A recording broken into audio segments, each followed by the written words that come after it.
Bienvenue, à m'égarer. Je suis votre conteur ce soir, ici pour vous guider vers un sommeil profond et paisible.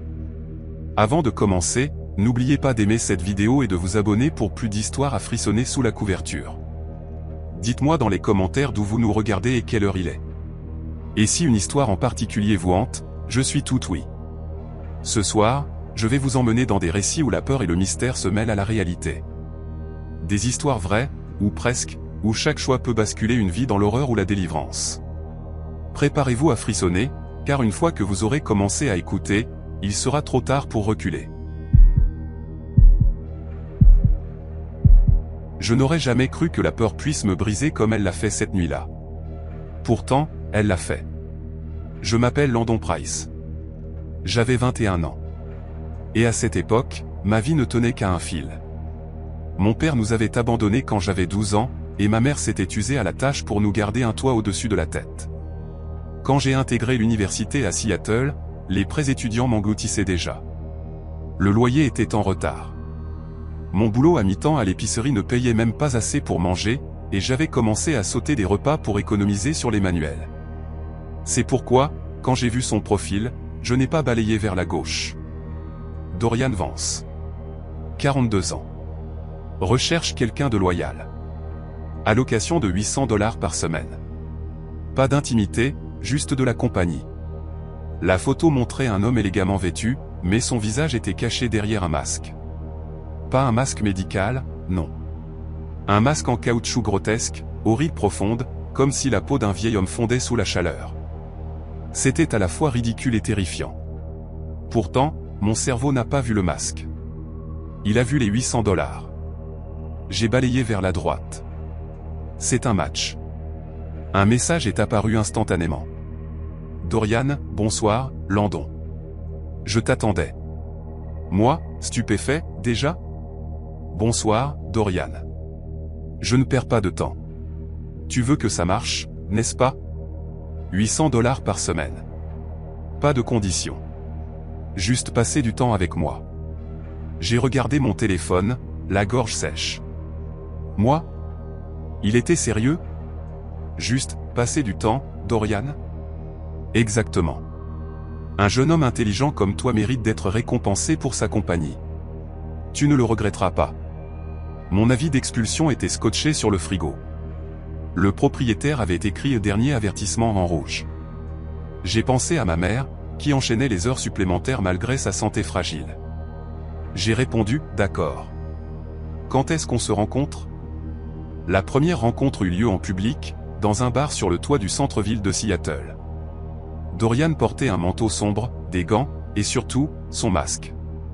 Pas un masque discret. Le même masque grotesque que sur sa photo. J'ai ri nerveusement en le voyant. C'est une blague? Il a incliné la tête. Sa voix était douce, posée. Ça m'aide à rester moi-même. Tu t'y feras. Il a tout payé sans hésiter. Boisson, nourriture, même un VTC pour me ramener à ma résidence. Il ne m'a pas touché. Il ne s'est même pas approché trop près. Il m'a juste posé des questions. D'où je venais, quels étaient mes rêves, mes peurs. Cette dernière question aurait dû être un avertissement. Notre arrangement a duré 3 semaines. Chaque vendredi, il m'envoyait $800 via PayPal. Chaque samedi soir, je le rencontrais, toujours masqué, toujours avec ses yeux pâles derrière les rides de caoutchouc. Parfois, nous dînions dans des restaurants chics. D'autres fois, il me conduisait le long de la côte dans sa voiture noire et élégante. Il n'a jamais enlevé son masque. Un soir, j'ai osé demander, à moitié pour rire. Tu l'enlèves parfois, ce truc? Il s'est renversé dans son fauteuil, m'observant. Pas devant les gens qui comptent pour moi. Le masque me montre qui ils sont vraiment, ce à quoi ils ressemblent quand la peur arrive. J'ai ri nerveusement, pensant à une métaphore bizarre. Mais sa voix n'a jamais tremblé. Il ne plaisantait pas. La nuit où tout a basculé, il m'a invité à ce qu'il appelait une réunion exclusive. Pas vraiment une fête, plutôt un rassemblement privé avec des gens qui me comprennent. Chaque instinct hurlait, dis non. Mais j'ai pensé aux $800, et au fait que les frais de scolarité étaient dus dans 2 jours. J'ai accepté. Il est venu me chercher vers minuit dans son SUV noir. Les lumières de la ville se sont estompées alors que nous roulions vers les faubourgs sombres et boisés au nord de Seattle. Je ne cessais de le regarder. Le masque brillait faiblement dans la lumière du tableau de bord, ses rides semblant plus profondes, presque vivantes. « Où est-ce qu'on va ? » « Tu verras, » a-t-il murmuré. « Ce sera inoubliable. » La maison était massive et isolée, enfouie dans les arbres. Ses fenêtres étaient noires, éteintes. Mon estomac s'est noué quand il m'a conduit à l'intérieur. L'air était lourd, chargé d'une odeur étrange, rouille, pourriture, et quelque chose de chimique que je ne pouvais pas identifier. Une seule ampoule clignotait dans le couloir, pulsant comme un cœur. J'ai arrêté net. « Dorian, je ne me sens pas bien là-dedans. » Sa main gantée s'est posée sur mon épaule. « Détends-toi. Tu es en sécurité avec moi. » Ce fut le dernier moment où je me suis senti en sécurité. Des mains m'ont saisi par derrière. J'ai hurlé, me débattant, mais elles étaient trop fortes. Au moins 3 personnes m'ont traîné dans une pièce et m'ont attaché à une chaise. Ma voix s'est brisée, ma poitrine se soulevant par à-coups. « Dorian, qu'est-ce que c'est que ce bordel ?» Il se tenait dans le coin, le masque brillant faiblement dans la pénombre. « Calme-toi. Commençons. » La première brûlure a transpercé ma peau comme du feu en fusion. L'un d'eux a pressé une barre de métal chauffée à blanc contre mon bras. Mon hurlement a résonné contre les murs de béton. Les larmes brouillaient ma vision, mais je pouvais encore voir Dorian m'observer, penchant la tête comme s'il étudiait une expérience. « Sais-tu pourquoi je porte ce masque ?» J'ai sangloté, étouffant mes mots. « S'il te plaît, arrête. Parce qu'il me permet de voir qui tu es vraiment, quand la peur prend le dessus. » Les heures suivantes se sont transformées en un enfer flou. Ils ne se sont pas contentés de me faire mal. Ils ont joué avec moi. Ils m'ont donné de l'eau, détaché une main, chuchoté des mots rassurants, avant de recommencer. Un homme a sorti des clous et un marteau. Le son du premier coup sur mon doigt a été noyé dans mes propres cris. Mais le pire, ce n'était pas la douleur. C'étaient les yeux de Dorian derrière ce masque. Vide. Sans vie. Comme s'il n'y avait même pas une personne derrière. À un moment, ils m'ont laissé seul. Peut-être pensaient-ils que j'étais trop brisé pour m'échapper. Mais l'adrénaline est plus forte que la douleur. Avec des poignets ensanglantés et à vif, j'ai tordu et tiré jusqu'à ce que la corde se desserre. Mes pieds nus ont à peine fait de bruit sur le sol froid alors que je titubais dans le couloir. Leur rire résonnait depuis une autre pièce. Près de la sortie, j'ai gelé. Le masque était accroché à un crochet. Pendant un instant, j'ai juré qu'il respirait, qu'il me regardait. Mon corps tremblait, mais je me suis forcé à avancer, j'ai ouvert la porte d'un coup et j'ai couru dans la nuit. L'air froid a transpercé mes plaies alors que je courais pieds nus sur la route de gravier. Le monde n'était qu'un flou de sang et de larmes. Par miracle, j'ai trouvé une station-service, puis la police. Au début, ils ne m'ont pas cru. Qui l'aurait fait ? Mon histoire ressemblait à un film d'horreur. Mais quand ils ont vu les brûlures, les coupures, les doigts mutilés, le visage de l'officier a changé. « Raconte-moi tout », a-t-il dit. Alors je l'ai fait. Quelques jours plus tard, la police a fait une descente. Quand ils ont arrêté Dorian Vance, il était dans son manoir, en train de danser sur de la musique, un verre de vin à la main, toujours avec son masque. Alors qu'il lui passait les menottes, il s'est tourné vers moi. Pour la première fois, j'ai vu son vrai visage. On s'attendrait à un monstre. Mais il avait l'air ordinaire. Jeune pour son âge, mâchoire carrée, peau lisse, sans rides. Mais les yeux, les mêmes. Froid. Creux. Inhumain. Il s'est penché vers moi alors qu'on l'emmenait. « À bientôt », a-t-il chuchoté. Des dizaines de victimes se sont manifestées après moi. Torture. Abus. Jeu psychologique. Sa famille riche tente déjà de manipuler la justice, engageant les meilleurs avocats, le peignant en incompris. Mais je connais la vérité. Même quand je ferme les yeux, j'entends encore le marteau frapper mon ongle. Je sens encore l'odeur de la chair brûlée. Je vois encore le masque. Dorian peut être derrière les barreaux, mais son ombre, elle, ne l'est pas. Et chaque fois que je rentre chez moi seul la nuit, je peux la sentir. Ce masque, juste derrière moi, attendant. Je n'aurais jamais cru qu'un simple glissement de doigts sur une application de rencontre pourrait changer le cours de ma vie à jamais. À 22 ans, j'étais ruiné, épuisé, et noyé dans une onde silencieuse.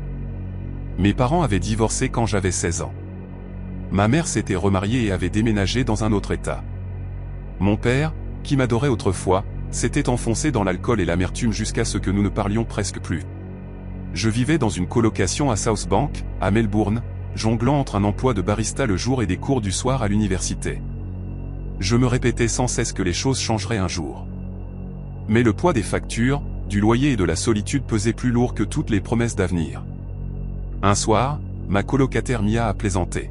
« Trouve-toi un sugar daddy, Harper. » La moitié des filles que je connais le font déjà. J'ai ri. Mais plus tard, allongé dans mon lit en scrollant sur Tinder, l'idée m'a semblé tentante. Et c'est comme ça que j'ai matché avec Alexander Cole. Son profil indiquait 46 ans. Ses photos montraient un homme en costume impeccable, les cheveux argentés coiffés en arrière, des yeux bleus clairs, et un sourire taillé pour charmer. Sa bio disait simplement « à la recherche de quelqu'un de spécial à gâter ».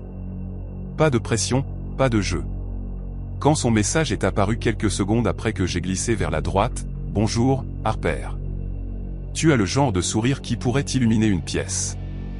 Me laisserais-tu t'emmener dîner ?» J'ai ressenti un mélange de nervosité et de soulagement. Le dîner a eu lieu dans un restaurant haut de gamme de Collins Street, un endroit où je n'aurais jamais osé mettre les pieds. Alexander était déjà là. Il s'est levé dès que je suis entré, tirant une chaise avec une aisance qui semblait tout droit sortie d'un film. « Harper » a-t-il dit chaleureusement, sa voix profonde et assurée. « Tu es exquise. » J'ai murmuré un merci, gêné, mais son regard ne m'a pas fait me sentir bon marché. Du moins, pas au début. Le dîner a semblé irréel. Il a commandé du champagne, mais a insisté pour que je boive de l'eau pétillante. Je ne mélange pas l'alcool avec les conversations significatives, a-t-il dit avec un sourire doux. J'aimerais te connaître sobre. Il m'a posé des questions sur mes études, mes rêves, mon enfance. Quand j'ai bafouillé en parlant de mon père, il n'a pas insisté, il a simplement hoché la tête, pensif. À la fin du dessert, il a posé une enveloppe sur la table. « Pour ton loyer », a-t-il dit simplement. « Considère ça comme un cadeau. Pas de conditions, juste laisse-moi te revoir. » À l'intérieur, il y avait 700 $ en liquide. J'aurais dû ressentir de la honte. Au lieu de ça, j'ai ressenti un soulagement si fort que j'ai failli pleurer. Alexander ne se comportait pas comme les hommes dont Mia m'avait mis en garde. Il ne me poussait pas vers le sexe. Au contraire, il se qualifiait de mentor. Il m'emmenait dans des restaurants, dans son Pantouz à Turac, même dans de petites galeries d'art où il chuchotait des commentaires sur les coups de pinceau, comme s'il possédait les tableaux. Parfois, il abordait des sujets étranges, sans raison apparente. « As-tu déjà pensé à la mort ?» a-t-il demandé un soir alors qu'il me ramenait en voiture. Les lumières de la ville défilaient derrière la vitre. Son ton était décontracté, presque enjoué. « Je suppose que oui. Mieux vaut mourir confortablement que mourir enchaîné, a-t-il dit. Puis il a souri, comme si c'était une blague. Mais les mots sont restés gravés en moi. 3 mois plus tard, mes sentiments étaient devenus confus. Il avait le double de mon âge. Pourtant, quand il me regardait de l'autre côté de la table, je me sentais choisi. Spécial. Mais les fissures ont commencé à apparaître. Un soir, j'ai demandé, légèrement. « Alors, tu vois d'autres filles comme moi ?» Il a incliné la tête, amusé. « Harper, tu n'es comme personne. Ne te compare pas. » J'ai insisté. Il s'est penché plus près. « Si tu veux tout savoir, oui, je rencontre des gens. J'aide des gens. Tu n'es pas la première, mais tu pourrais être la dernière. » Les mots m'ont fait frissonner, sans que je sache si c'était de la peur ou de l'excitation. Cette semaine-là, j'ai commencé à remarquer elle. Une fille blonde, plus jeune que moi, peut-être 19 ans. Je l'ai vue une fois dans un café où Alexander m'avait emmené, assis seul. Une autre fois devant la bibliothèque universitaire. Chaque fois, elle évitait mon regard. Puis, un soir, je l'ai vue avec lui. Il marchait vers un restaurant à Saint-Kilda, sa main posée légèrement sur son dos. Mon estomac s'est tordu violemment.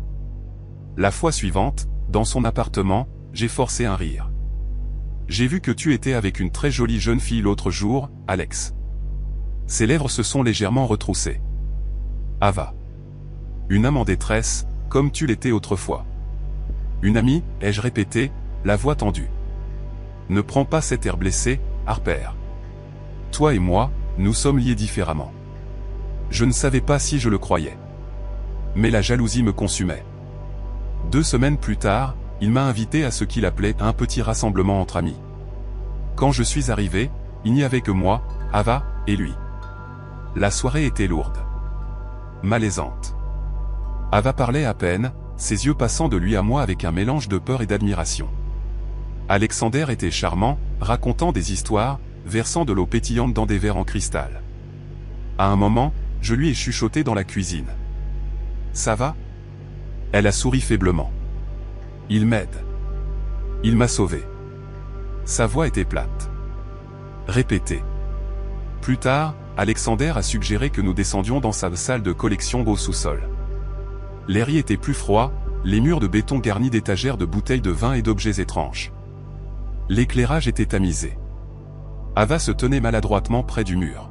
« Je veux célébrer quelque chose », a dit Alexander doucement. Il s'est placé derrière elle. La perfection. J'ai cligné des yeux, confuse. Puis il l'a poignardée. Son cri a été étouffé par sa main sur sa bouche. Le sang a giclé sur le sol poli. Mon corps s'est figé, mes poumons bloqués. Quand elle s'est effondrée, il s'est tourné vers moi, calme, les yeux brillants. C'est la seule façon de profiter de ce qui est beau. J'ai voulu courir.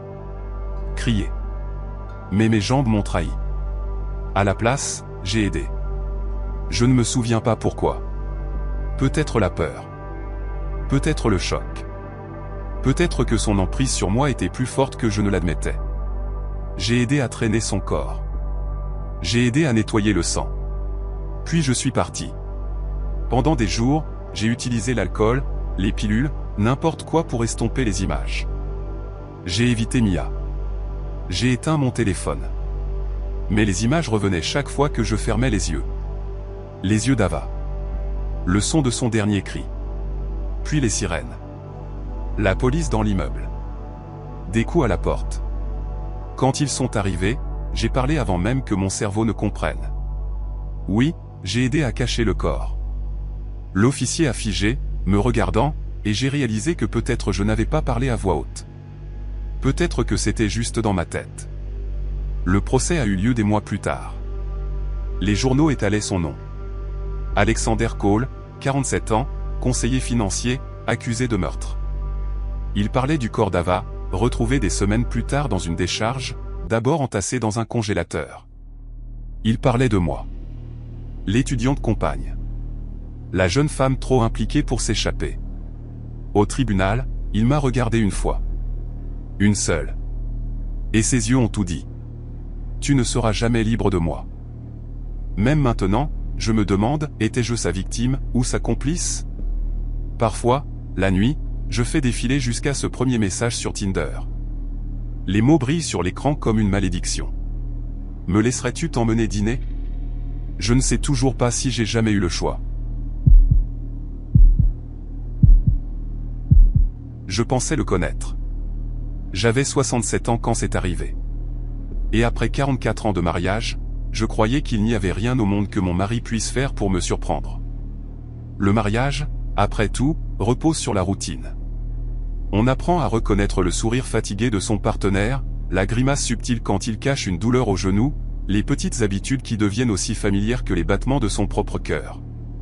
C'est pourquoi les changements, aussi minimes fussent-ils, ne m'ont pas semblé normaux.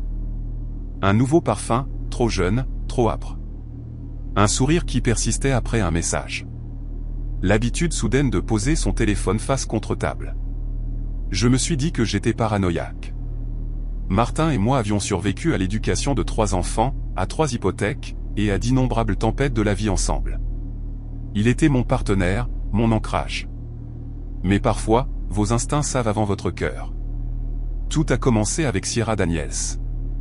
Martin était psychiatre, un homme à l'ancienne avec un bureau en acajou et des étagères remplies de livres qu'il avait réellement lus.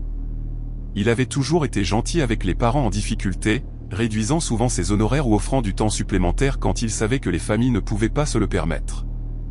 Un soir, il est rentré à la maison et a dit « Cathy, j'ai rencontré une mère aujourd'hui. Elle est au bout du rouleau avec son fils. Crise de panique, terreur nocturne. Elle n'a personne pour la soutenir.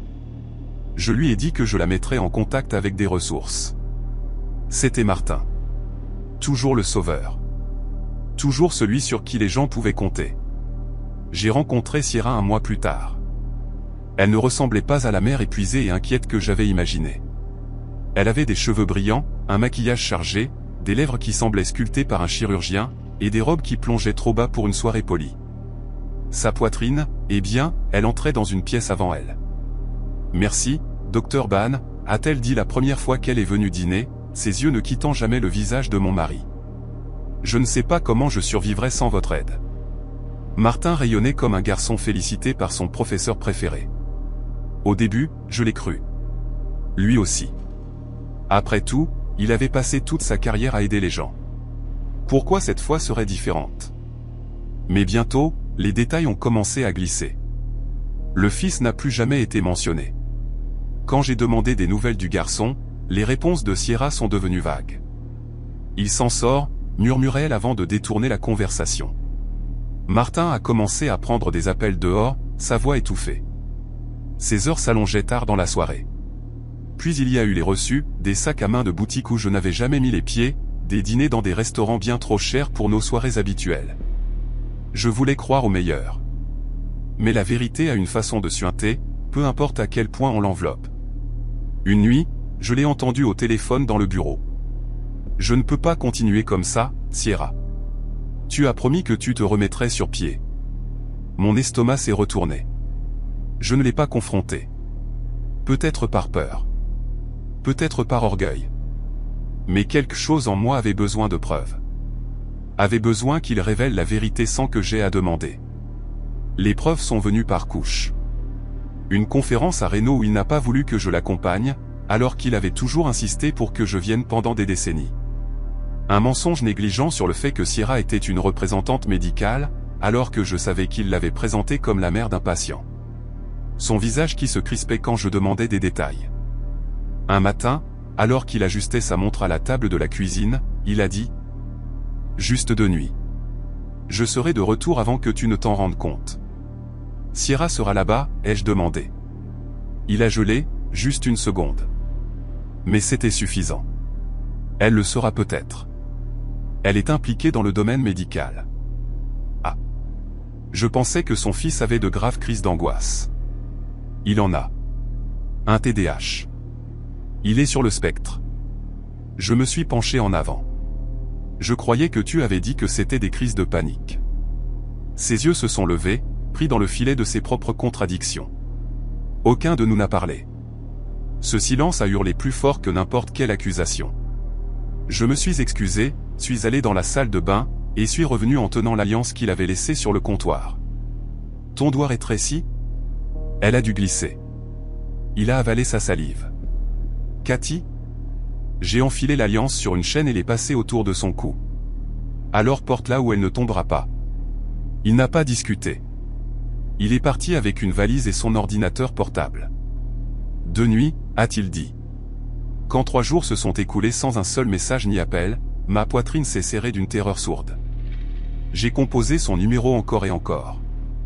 Directement sur messagerie. C'est alors que j'ai appelé la police. 2 jours plus tard, un détective est venu à ma porte. Grand, avec une voix rauque qui semblait gratter mes os.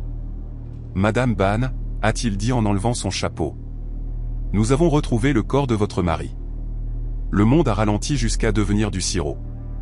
Il l'avait découvert dans une sedan abandonnée au bord d'une route poussiéreuse à l'extérieur de Reno. Battu à mort, la tête enveloppée dans une serviette imbibée de sang. Ce n'était pas un crime au hasard, a dit le détective, sombre. C'était personnel. L'enquête a révélé les couches de tromperie que je n'avais pas voulu voir. Sierra n'était pas une mère en détresse. Elle n'était pas une représentante médicale. C'était une ancienne artiste adulte dont la carrière s'était dissoute dans le travail d'escorte et les arnaques. Martin avait commencé par payer son loyer juste jusqu'à ce qu'elle se remette sur pied. Puis ce furent les factures de cartes de crédit, puis des cadeaux coûteux.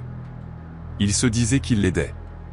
Mais en réalité, elle le tenait en laisse, et elle savait exactement comment tirer dessus.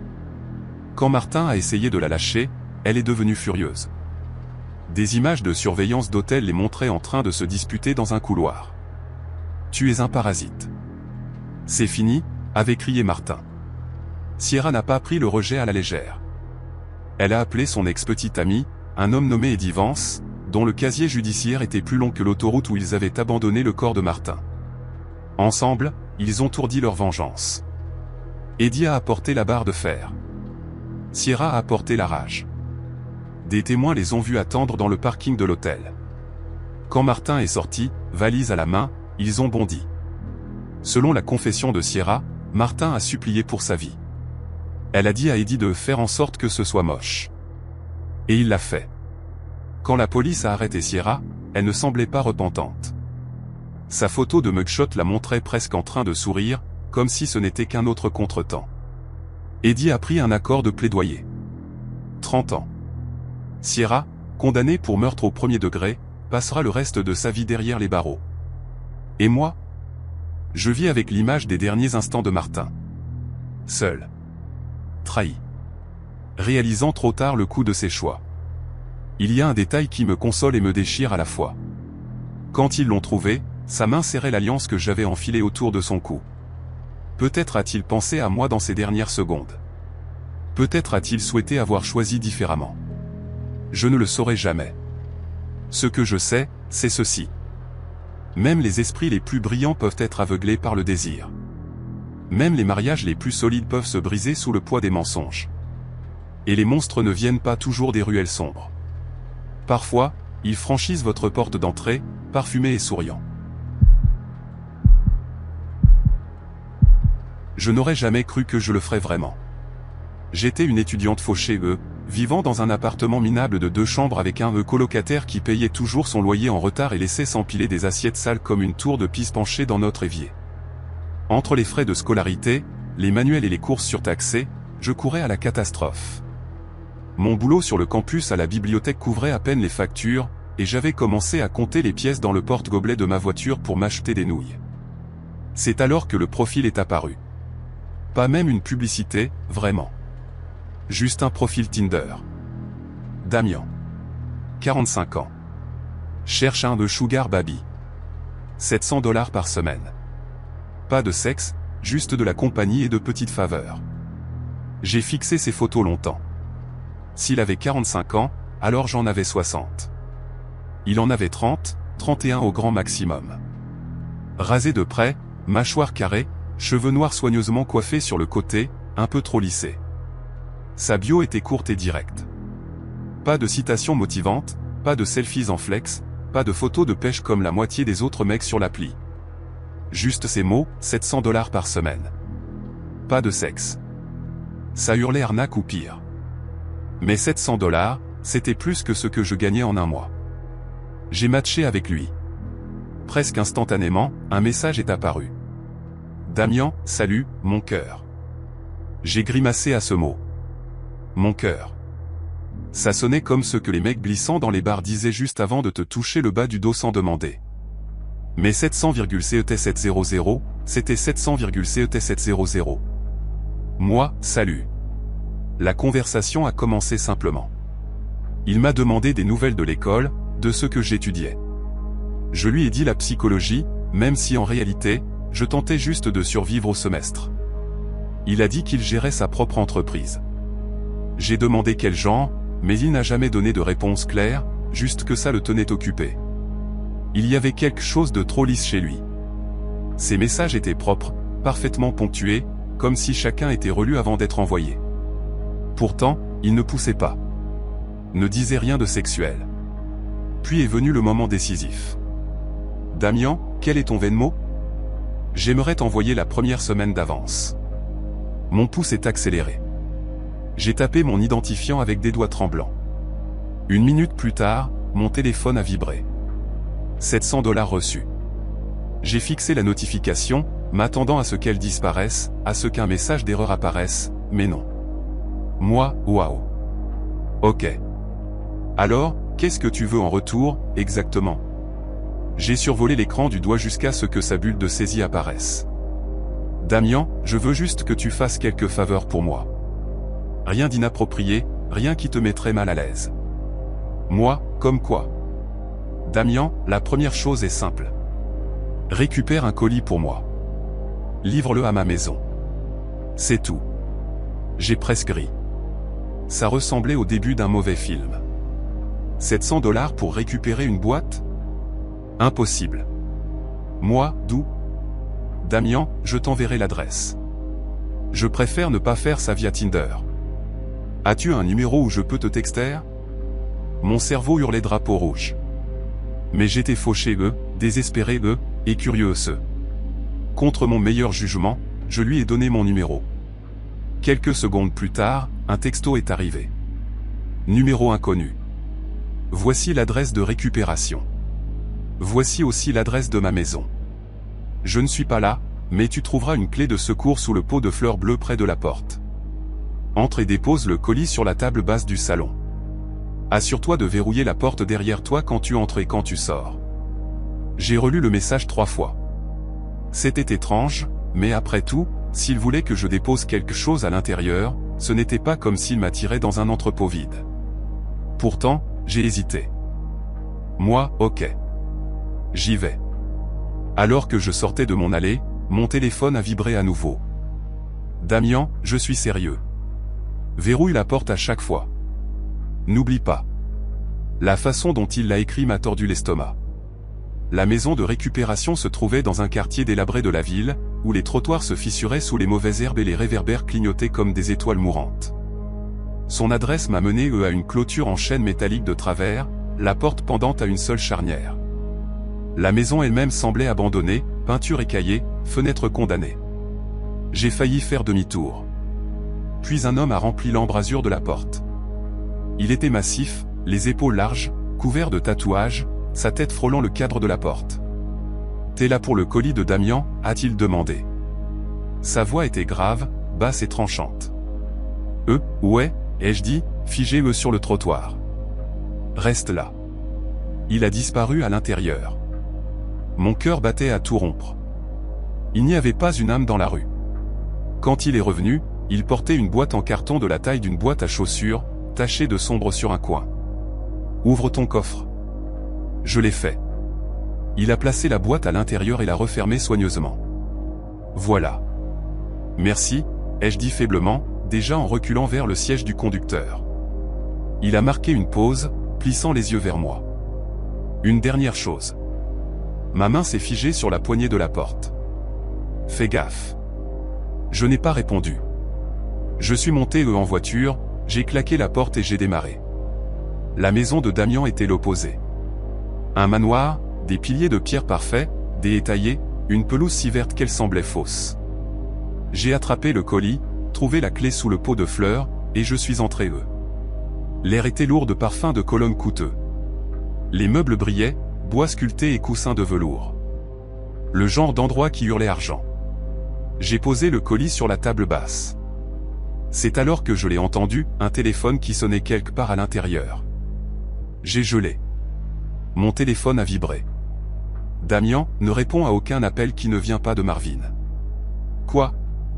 J'ai suivi le son jusqu'à un bureau. Un téléphone sonnait sur le bureau. L'écran indiquait « Appel de Damien ». Ma poitrine s'est serrée.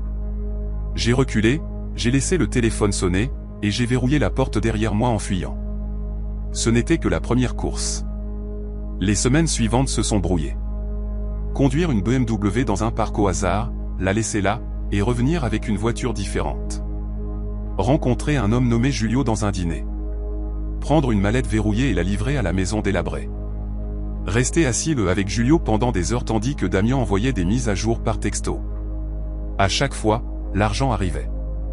Des virements Venmo. Instantanés et précis. À la fin du mois, j'avais gagné 3500 $. C'était addictif. Effrayant, mais addictif. Puis, une nuit, je me suis réveillé avec un texto. Damien, j'ai besoin que tu restes chez moi ce soir. 1000 $. Mon estomac s'est noué. Moi, pourquoi? Damian, suis juste les règles. La liste sera sur la table de la salle à manger. Ne les enfreins pas. Tu seras en sécurité. Je me suis dit que ce serait bon. Juste une nuit. Juste de l'argent. Sa maison avait l'air comme avant. Parfaite. Trop parfaite. À l'intérieur, sur la table de la salle à manger, il y avait une note manuscrite maintenue par un verre. Règle. Verrouille la porte quand tu entres. Ne réponds qu'aux appels de Marvin. N'ouvre aucun robinet entre 21h et 23h. N'ouvre la porte à personne après 22h, peu importe ce qu'ils disent. Si le placard du couloir est ouvert, dors dans la bibliothèque. S'il est fermé, n'importe quelle chambre ira. Le jardinier vient à minuit. S'il frappe aux fenêtres, cache-toi. Mets la télé sur des parasites et laisse-la allumer toute la nuit. Ne l'oublie pas. Serre-toi dans le frigo. Paiement le matin. Bonne nuit. J'ai lu la liste 3 fois. Ma peau picotait. Ce n'était pas juste de la paranoïa. C'était des règles. Des rituels. Je me suis brossé les dents à 20h50, j'ai vérifié le placard ouvert donc la bibliothèque, et je me suis installé sur le canapé en velours. J'ai verrouillé les portes. À 22h16, la sonnette a retenti. C'est la police. Ouvrez. J'ai gelé. C'est urgent. Ouvrez la porte où nous entrons. La règle 4 brûlait dans mon cerveau. Ne pas ouvrir la porte. Je suis resté immobile. Silence. Puis une autre sonnerie. C'est Damian. Laisse-moi entrer. Mon sang s'est glacé. Il avait une clé. Pourquoi aurait-il besoin que je le laisse entrer? Pendant 1 heure, la sonnette a retenti. Des voix. Des supplications. Des ordres, tous différents. Tous faux. Finalement, je me suis assoupi d'un sommeil agité. Quand je me suis réveillé, c'était le matin. L'odeur du café m'a attiré vers la cuisine. Et il était là. Damian, en train de faire cuire des œufs comme si de rien n'était. Bonjour, a-t-il dit décontracté. Ma poitrine s'est serrée. Il ressemblait exactement à ses photos. Trop exactement. J'ai forcé un sourire, j'ai trouvé des excuses sur les cours, et je suis parti peu. Quand je suis rentré chez moi, j'ai déballé mes affaires. C'est alors que j'ai remarqué que j'avais toujours la liste des règles. Je l'ai relue. Mon estomac s'est retourné. Mets la télé sur des parasites et laisse-la allumer toute la nuit. Ne l'oublie pas. Je ne l'avais pas fait. Mon téléphone a vibré. Un virement Venmo. $1000. Puis un texto de Damian. Je ne suis pas en ville en ce moment. Je ne serai pas de retour avant la semaine prochaine. Pas de course jusqu'à alors. Ma main tremblait. S'il n'était pas en ville, qui était dans cette cuisine? Un autre buzz. Numéro inconnu. Tu as oublié quelque chose? Une photo était jointe. Damian ou l'homme qui prétendait être lui debout devant une télé remplie de parasites. Puis une autre photo. L'extérieur de mon appartement. Fais gaffe. Je n'ai pas dormi cette nuit-là. Chaque craquement dans l'immeuble me faisait sursauter. J'ai gardé mon téléphone serré dans ma main, attendant un autre message. Quand le coup est finalement venu, doux, délibéré, contre la fenêtre de ma chambre, j'ai failli crier. Mais je ne l'ai pas fait. Je suis juste resté là, figé priant pour que les règles ne me suivent pas jusqu'à la maison. Je n'aurais jamais cru qu'un simple glissement de doigt sur une application pourrait changer le cours de ma vie pour toujours. À 23 ans, j'étais une étudiante à Mountain Valley University, dans le Colorado. En apparence, j'étais juste une autre fille de mon âge, équilibre en cours, sortie entre amis, stress des examens et poursuite d'un avenir meilleur. Mais en dessous, il y avait un côté secret de moi que j'avouais rarement à qui que ce soit. J'étais une sugar baby. Ce n'était pas un plan glamour. Je n'étais pas du genre à rêver de sacs de créateurs ou de dîners chics. Tout a commencé par nécessité. Les frais de scolarité, le loyer, les courses, tout s'accumulait. Ma bourse couvrait une partie de mes dépenses, et je travaillais à mi-temps dans un café sur le campus, mais ce n'était pas suffisant. J'étais à bout, calculant sans cesse si je pouvais me permettre à la fois mes manuels et ma facture d'électricité. Un soir, pendant ma 2e année, ma colocataire a plaisanté à propos des filles qui avaient des sugar daddy. Elles traînent juste avec des vieux et se font payer, a-t-elle dit en scrollant sur son téléphone. J'en ai vu sur TikTok, certaines se font payer leurs frais de scolarité. J'ai ri. Ouais, bien sûr. Comme si c'était réel. Mais la graine était plantée. Plus tard, allongé dans mon lit, j'ai googlé. À ma surprise, il y avait des dizaines de sites et d'applications spécialement conçus pour ce genre d'arrangement. Au début, ça m'a semblé mal, voire dangereux, mais aussi tentant. Mon solde bancaire était désespérément bas, et l'idée d'avoir une sécurité financière, même temporaire, était difficile à ignorer. Je me suis dit que je serais prudente. Je ne me vendrais pas. J'établirais des règles, des limites, du contrôle. Alors, je me suis inscrite sur une des applis. Mon profil était innocent, une photo de moi dans une robe noire simple, souriante, et une courte bio sur une étudiante ambitieuse cherchant du mentorat et du soutien. Je n'ai posté rien de sexuel. Les messages ont afflué rapidement. Certains étaient dégoûtants dès le départ. 500 $ si tu m'envoies des photos. Je cherche quelqu'un de soumis, sans limite. J'ai bloqué cela, mais d'autres semblaient normaux. Des hommes qui prétendaient être des professionnels, réussis, généreux. Certains voulaient des dîners. D'autres un compagnon en nœud de voyage. Certains offraient des allocations avec très peu de conditions. C'était accablant. J'ai avancé lentement. Mon premier arrangement était avec un avocat divorcé dans la cinquantaine. Tout ce qu'il voulait, c'était dîner 2 fois par semaine et discuter. Il me payait 600 $ par mois. Il était gentil, inoffensif, presque paternel. Avec le temps, j'en ai rencontré d'autres. Certains me traitaient avec respect, d'autres avec arrogance. J'ai appris à repérer les signaux d'alerte. J'ai appris quand m'éloigner. Et je me répétais sans cesse que j'étais en contrôle. Puis il est arrivé. Son nom sur l'appli était Victor Aïe. Son profil était net, soigné, des photos en costume, debout à côté d'une BMW noire brillante, et une de lui à ce qui semblait être un gala d'affaires. Sa bio disait « Entrepreneur, voyageur, amateur d'art et d'ambition, à la recherche de quelqu'un d'intelligent, déterminé et discret. » Ça se démarquait. Contrairement aux autres, son premier message n'était pas cru. « Victor, j'admire à quel point tu es concentré sur tes études. Je pense que l'ambition est la qualité la plus attrayante qu'une femme puisse avoir. » J'ai fixé l'écran, hésitante. Ça ne ressemblait pas aux phrases typiques des sugar daddy. J'ai répondu prudemment. « Moi, merci. »« Que recherches-tu exactement » a-t-il répondu rapidement. « Victor, du respect mutuel. J'aime mentorer les femmes qui savent ce qu'elles veulent. Bien sûr, je suis heureux de soutenir financièrement, mais plus important encore, je veux un lien. Quelqu'un de sincère.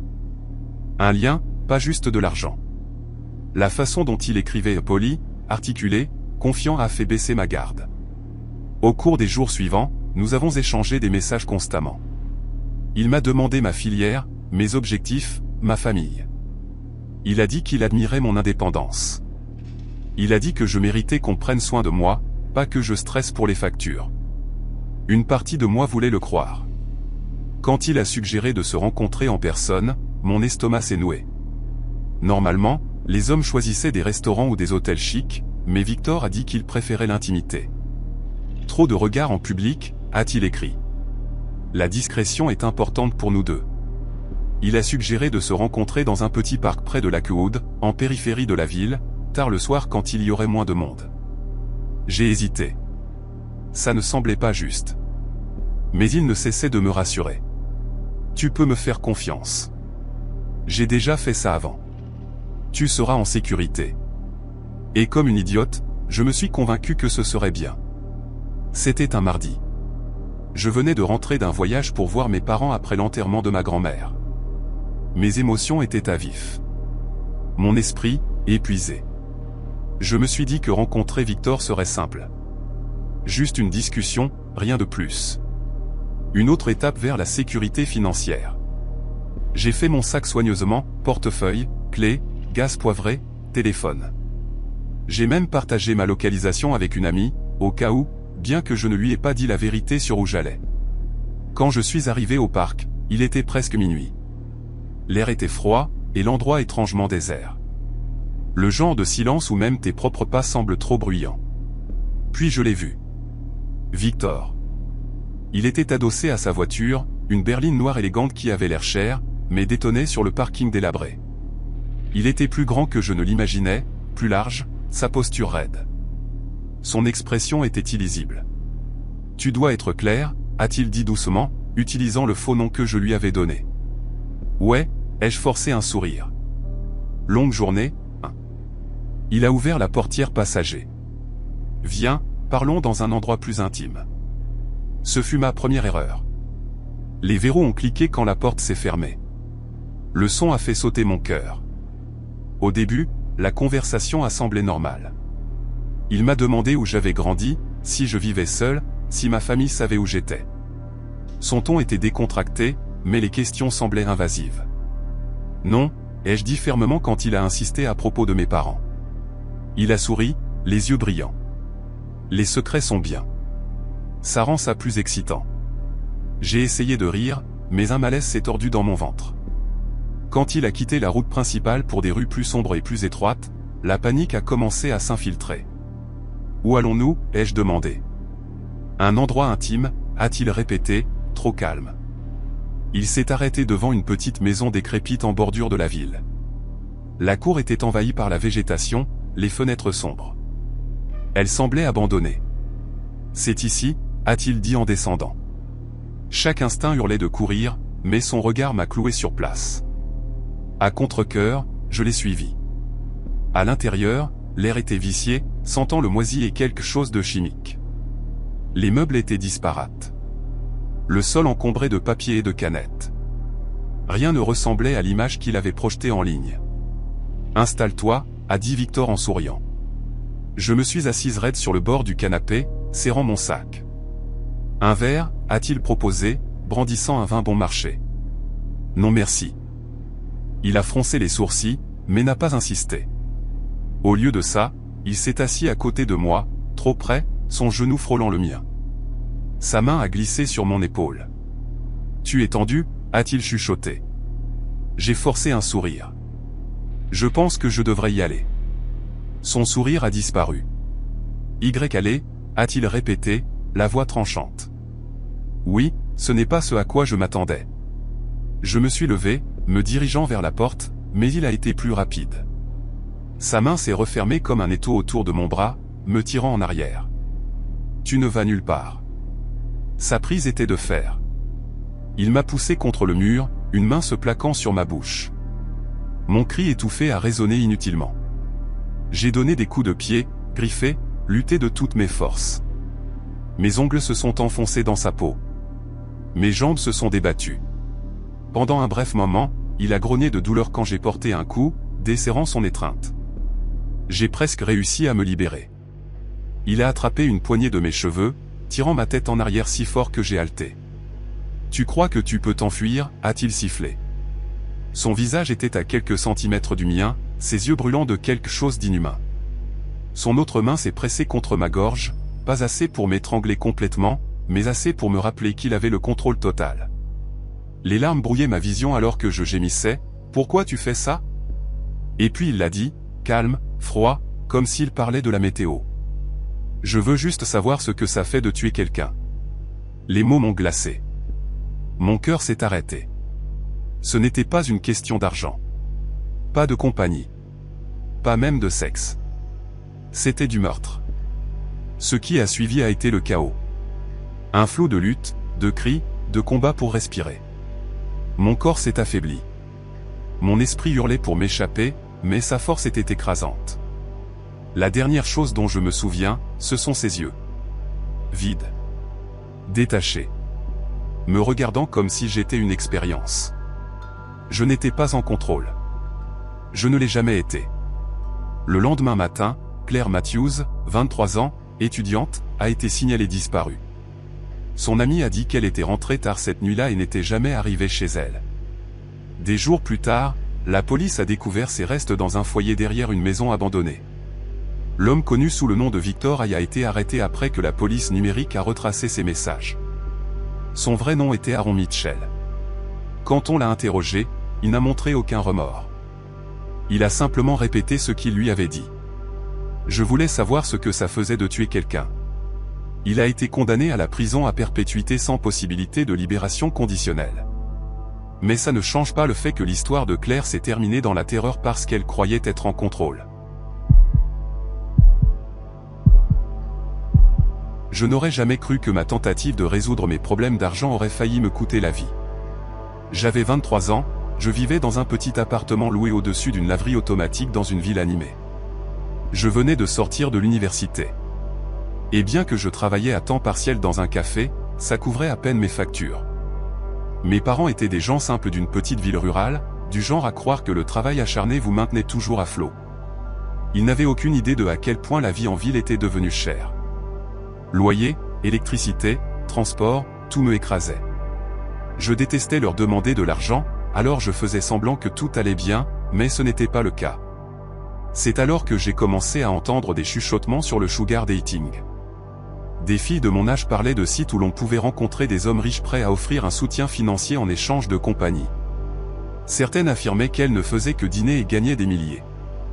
D'autres se vantaient de virées shopping, de nouvelles voitures, ou de frais de scolarité payés en intégralité. Au début, j'étais sceptique. Mais l'idée m'arrangeait. Était-ce vraiment si simple ? Y avait-il vraiment de l'argent qui m'attendait si je jouais simplement le rôle d'une fille gâtée ? Je me suis dit que je ne ferais jamais rien de physique. Peut-être juste parler, texter, ou rencontrer pour déjeuner. Avec cette excuse en tête, je me suis inscrite sur un de ces sites. Je n'ai même pas utilisé mon vrai nom. Je me faisais appeler Elena. En quelques jours, j'ai reçu des dizaines de messages. La plupart étaient des vieux messieurs envoyant des photos d'eux sur des yachts ou prétendant être millionnaires. Beaucoup d'entre eux m'ont donné la chair instantanément. Mais un profil s'est démarqué. Victor. Il disait avoir 52 ans, un homme d'affaires qui partageait son temps entre son entreprise et sa propriété de villégiature. Sa photo montrait un homme grand, bien mis, aux cheveux argentés, en costume cher, et un sourire qui semblait plus poli que sincère. Sa bio disait « Je crois en la générosité. Je ne veux ni drame ni jeu. Je veux quelqu'un de doux, respectueux et amusant avec qui passer du temps. En retour, je m'assurerai que tu sois gâté comme il se doit. La vie est trop courte pour ne pas partager le luxe avec quelqu'un qui l'apprécie. » C'était direct. Trop direct. J'ai cliqué ailleurs. Puis 2 jours plus tard, je suis revenu. Je lui ai envoyé un message. Moi, salut, Victor. Je suis nouvelle ici, alors excuse-moi si je semble maladroite. Victor, bonjour, mon cœur. Rien de maladroit à être honnête. J'apprécie ça. Tu as des yeux si gentils. Je savais que je devais te répondre. Moi, merci. Victor, je suis surtout ici parce que je lutte financièrement. Mon travail couvre à peine les factures. Victor, c'est exactement pour ça que je suis là. Je ne veux rien de physique de toi. Je veux juste de la compagnie, quelqu'un à qui parler, quelqu'un avec qui partager des expériences. En retour, je m'assurerai que l'argent soit le cadet de tes soucis. Ça sonnait comme un rêve. Pendant le mois suivant, nous avons échangé des messages quotidiennement. Il était constant. Des textos du matin, des petits coups de pouce aléatoires, et de petits compliments. Il n'a jamais franchi la ligne ou demandé de faveurs inappropriées. Au lieu de ça, il m'envoyait des choses. De vraies choses. Un sac Louis Vuitton, 2 costumes Ralph Lauren pour que je les porte à de futurs dîners importants, une paire d'escarpins Christian Louboutin qui coûtait plus que mon loyer. Chaque fois que j'ouvrais un colis, mon estomac se tordait de culpabilité. Mais cette culpabilité était noyée par l'excitation. Pour une fois, je me sentais vue, désirée, importante. Quand il a finalement demandé à me rencontrer en personne, j'ai hésité. Victor, j'aimerais t'inviter pour un week-end. Juste nous deux. Tu seras traité comme une reine. Mon pilote peut venir te chercher vendredi soir. Nous volerons en privé. Je promets que rien que tu ne veux pas n'arrivera. Un week-end sur une île privée ? Au début, j'ai cru qu'il plaisantait. Qui possède une île privée ? Mais quand il m'a envoyé des photos au bleu cristal, plage de sable blanc, et une villa massive qui semblait tout droit sortie d'un film hollywoodien, j'ai réalisé qu'il était sérieux. Chaque partie logique de mon cerveau hurlait non. Je le connaissais à peine. Mais l'autre partie, la partie avide, épuisée, désespérée, voyait une échappatoire. De vraies vacances. Une chance de me sentir comme ces filles sur Instagram. Alors, j'ai dit oui.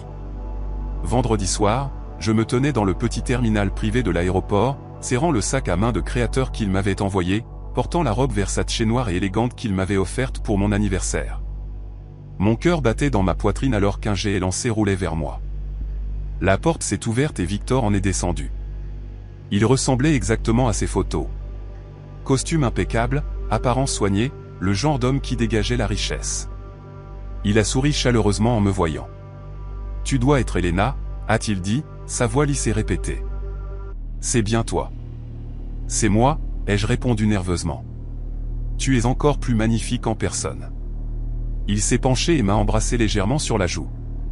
Son parfum était fort, musqué, cher.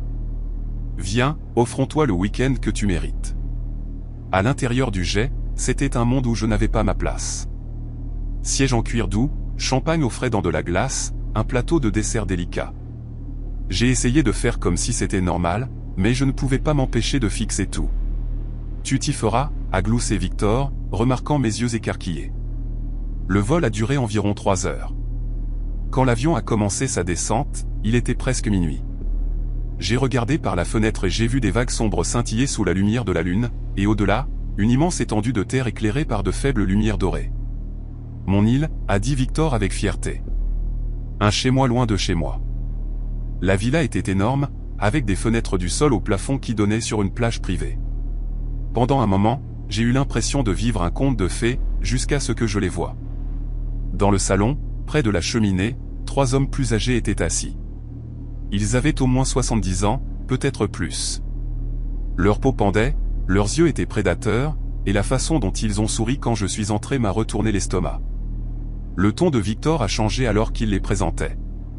Ce sont quelques-uns de mes connaissances. Ils se sentent parfois seuls. J'ai pensé qu'ils apprécieraient ta compagnie. J'ai gelé. Je croyais que c'était juste nous deux. Ne t'inquiète pas, a-t-il dit, serrant ma main plus fort. Ils sont inoffensifs. Ils veulent juste boire, rire, et profiter de ta présence. Tu n'as pas à faire quoi que ce soit que tu ne veux pas. Mais la façon dont les yeux du vieil homme se sont attardés sur moi disait le contraire. Alors que nous nous sommes assis, j'ai eu l'impression d'être une poupée exposée. Ils buvaient beaucoup, faisaient des commentaires grossiers, chuchotaient entre eux, riaient. L'un d'eux a bafouillé, « Pourquoi tu ne danses pas pour nous, ma belle ?» Un autre a enchaîné. « Ouais, montre-nous ce que tu as. » Cette petite pêche a l'air mûre. Mon visage brûlait d'humiliation. Je me suis tourné vers Victor. « Qu'est-ce que c'est que ce bordel ?» Il s'est penché et a chuchoté, « Fais ce qu'ils disent, Elena. Ils te noieront dans plus d'argent que tu n'en as jamais vu. » C'est alors que ça m'a frappé. Il ne m'avait pas gâté par générosité. Il avait investi. Il m'avait préparé pour ce moment. La colère a bouillonné avant que je ne puisse l'arrêter. Je me suis levé, je suis allé vers l'homme le plus ricanant, et je l'ai giflé si fort que ses dentiers ont volé sur le tapis. La pièce a explosé en chaos. Les vieux hommes ont crié sur Victor, l'accusant de mentir. Victor a essayé de les calmer, mais ses propres dentiers ont glissé quand il a crié en retour, révélant qu'il n'avait pas 52 ans. Il était plus âgé. Beaucoup plus âgé. La réalisation m'a rendu malade. Tout avait été un mensonge. Pendant qu'ils se disputaient, j'ai couru hors de la villa, vers le quai, vers le seul hors-bord amarré à l'extrémité. Mes talons claquaient contre le bois alors que je m'efforçais de le détacher, les mains tremblantes. Derrière moi, j'ai entendu Victor crier. « Elena, ne fais pas ça. Tu le regretteras. » Je n'ai pas regardé en arrière. J'ai démarré le moteur et le bateau a rugi. J'ai navigué à l'aveugle dans l'obscurité, l'eau salée me fouettant le visage alors que les larmes brouillaient ma vision. Tout ce que je savais, c'est que je devais m'éloigner de Victor. Des mensonges. Du cauchemar déguisé en rêve sucré. Cette nuit-là m'a appris une leçon que je n'oublierai jamais. Rien dans la vie n'est gratuit. Et parfois, les cadeaux les plus chers portent le prix le plus sombre. Je n'aurais jamais cru que ma tentative de résoudre mes problèmes d'argent aurait failli me coûter la vie. J'avais 23 ans, je vivais dans un petit appartement loué au-dessus d'une laverie dans une ville animée. Je venais de sortir de l'université. Et bien que je travaillais à temps partiel dans un café, ça couvrait à peine mes factures. Mes parents étaient des gens simples d'une petite ville rurale, du genre à croire que le travail acharné vous maintenait toujours à flot. Ils n'avaient aucune idée de à quel point la vie en ville était devenue chère. Loyer, électricité, transport, tout me écrasait. Je détestais leur demander de l'argent, alors je faisais semblant que tout allait bien, mais ce n'était pas le cas. C'est alors que j'ai commencé à entendre des chuchotements sur le sugar dating. Des filles de mon âge parlaient de sites où l'on pouvait rencontrer des hommes riches prêts à offrir un soutien financier en échange de compagnie. Certaines affirmaient qu'elles ne faisaient que dîner et gagner des milliers. D'autres se vantaient de virées shopping, de nouvelles voitures, ou de frais de scolarité payés en intégralité. Au début, j'étais sceptique. Mais l'idée m'arrangeait. Était-ce vraiment si simple ? Y avait-il vraiment de l'argent qui m'attendait si je jouais simplement le rôle d'une fille gâtée ? Je me suis dit que je ne ferais jamais rien de physique. Peut-être juste parler, texter, ou rencontrer pour déjeuner. Avec cette excuse en tête, je me suis inscrite sur un de ces sites. Je n'ai même pas utilisé mon vrai nom. Je me faisais appeler Sophia. En quelques jours, j'ai reçu des dizaines de messages. La plupart étaient des vieux messieurs envoyant des photos d'eux sur des yachts ou prétendant être millionnaires. Beaucoup d'entre eux m'ont donné la chair instantanément. Mais un profil s'est démarqué. Daniel. Il disait avoir 47 ans, un homme d'affaires travaillant dans l'immobilier. Sa photo de profil montrait un homme en costume marine, les cheveux poivre et sel, rasé de près, souriant avec des dents blanches parfaites. Il écrivait en phrases complètes. Poli, pas cru comme les autres. Son premier message était simple. Daniel, bonjour, Sophia. J'aimerais faire ta connaissance. Je crois en la générosité quand il y a confiance et respect. Parle-moi de toi. J'ai hésité, mais j'ai répondu. Nous avons échangé quelques messages. Il m'a dit qu'il avait une maison de vacances au bord du lac, qu'il voyageait souvent, et qu'il était seul parce que ses enfants étaient grands et vivaient à l'étranger. Il a dit qu'il ne voulait rien de compliqué, juste quelqu'un à qui parler et peut-être passer du temps. Après une semaine de discussion, il a demandé à me rencontrer en personne. Daniel, je conduirai jusqu'à ta ville et je réserverai un bel hôtel. Rien de louche. J'aimerais te rencontrer dans le lobby, prendre un café, et voir si nous avons un bon contact. Si tu te sens mal à l'aise à un moment donné, tu peux partir. Ça semblait assez sûr. Un endroit public, d'autres personnes autour. Je me suis convaincu qu'il n'y avait aucun mal. Le jour où nous devions nous rencontrer, j'ai passé 1 heure à choisir quoi porter. Pas trop révélateur, pas trop décontracté. J'ai opté pour un jean, un haut noir et une veste légère. Alors que je prenais le bus pour l'hôtel, mon cœur battait dans ma poitrine. Quand je suis entré dans le lobby de l'hôtel, je l'ai repéré immédiatement. Daniel ressemblait exactement à sa photo, grand, les épaules larges, une montre chère brillant à son poignet. Il s'est levé quand il m'a vu, souriant chaleureusement. « Sophia ? » ?»« Oui. » J'ai hoché la tête, forçant un sourire. « Tu es encore plus jolie que sur tes photos, » a-t-il dit, me tendant la main. Sa voix était profonde, contrôlée. Il n'était pas effrayant au début. Il se comportait comme un professionnel. Nous nous sommes assis dans le café, avons commandé du café, et avons discuté. Il m'a demandé des nouvelles de l'école, de ma famille, de mes projets pour l'avenir. Il m'a parlé de ses voyages d'affaires, de sa maison de plage, de son divorce depuis des années.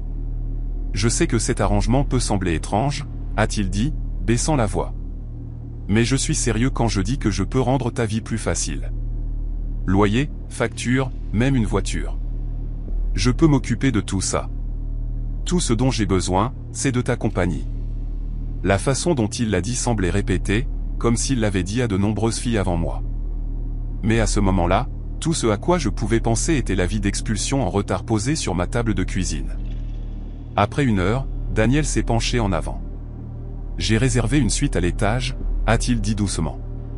Pourquoi ne pas continuer notre conversation là-haut ? Ce sera plus calme. J'ai gelé. Je croyais que nous nous rencontrions juste pour un café. Bien sûr, a-t-il dit rapidement. Aucune pression. Je voulais juste te montrer que je suis sérieux. Je t'ai même acheté un cadeau. Il a plongé la main dans sa poche et en a sorti une petite boîte à bijoux. Mon estomac s'est noué. À l'intérieur se trouvait un bracelet en or délicat avec de petites pierres scintillantes sous les lumières. « Je veux que tu l'aies », a dit Daniel. « Considère ça comme le début de la confiance. » Je ne savais pas quoi dire. Une partie de moi était flattée. Une autre hurlait de partir. Je ne peux pas accepter ça. Pourquoi pas? Son sourire s'est légèrement estompé. Ce n'est rien comparé à ce que je suis prêt à te donner. Je veux juste, je ne pense pas être prête. C'est alors que son expression a changé. La chaleur dans ses yeux s'est drainée, remplacée par quelque chose de plus tranchant. Plus sombre. Tu ne me fais pas confiance? Non, ce n'est pas ça. Alors monte à l'étage. Sa voix était soudainement froide. Personne ne t'oblige à faire quoi que ce soit. Juste passer la soirée avec moi. Je te paierai $300 juste pour rester. Pas de contact si tu ne le veux pas. Juste me laisser te tenir. J'ai secoué la tête, la panique montant. Je dois vraiment y aller. Quand je me suis levé, sa chaise a grincé bruyamment contre le sol alors qu'il se levait aussi. Ne me tourne pas le dos, Daniel, a-t-il dit, sa voix soudainement glaciale. J'ai figé.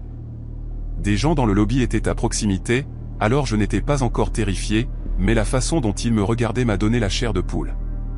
Sa mâchoire s'est serrée, ses poings se sont crispés sur ses côtés. Tu crois que tu es mieux que moi? Non, Vous, les petites filles, vous venez ici en voulant de l'argent, en faisant les innocentes. Tu sais combien de filles comme toi j'ai rencontrées? Et maintenant tu veux t'enfuir après que j'ai gaspillé mon temps à conduire 3 heures pour toi. Sa voix était assez basse pour que seul moi puisse l'entendre. Son visage était à quelques centimètres du mien, ses yeux brûlants. Je pars, ai-je dit fermement. J'ai attrapé mon sac. Il a soudainement frappé la table, faisant sursauter les gens à proximité. Tu crois que tu peux juste m'utiliser? Prendre mon attention, mes cadeaux, et t'en aller.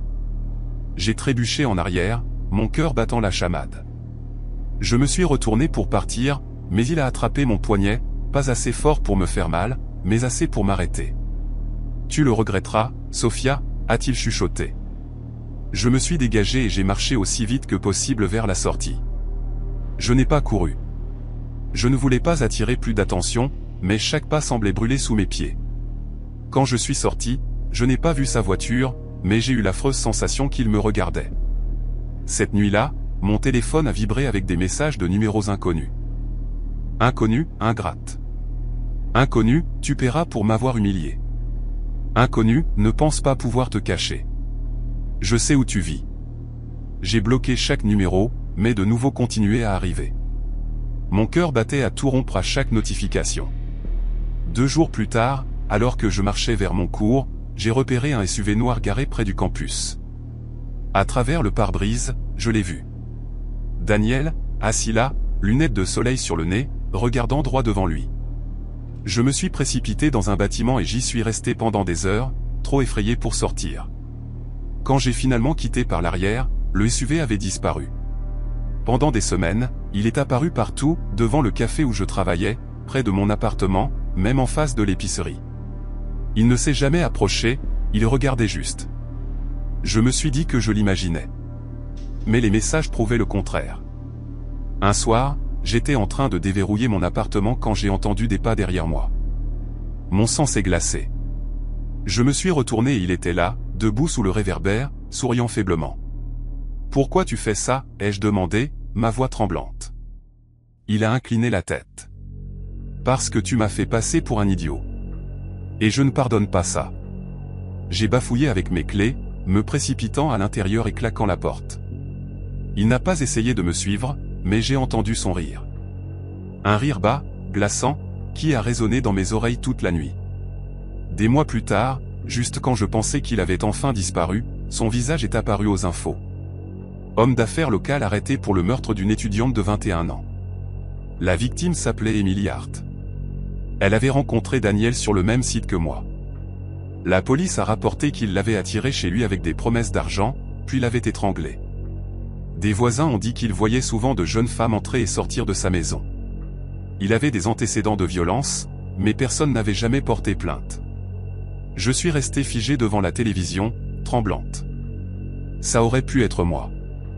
Chaque nuit depuis, je me réveille de cauchemars où il se tient dans ma chambre, tenant cette boîte à bijoux, chuchotant « Laisse-moi juste te tenir ». J'ai supprimé toute trace de ce site, mais la peur ne m'a jamais quitté.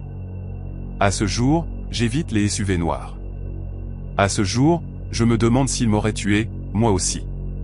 Si j'étais monté à l'étage ce soir-là.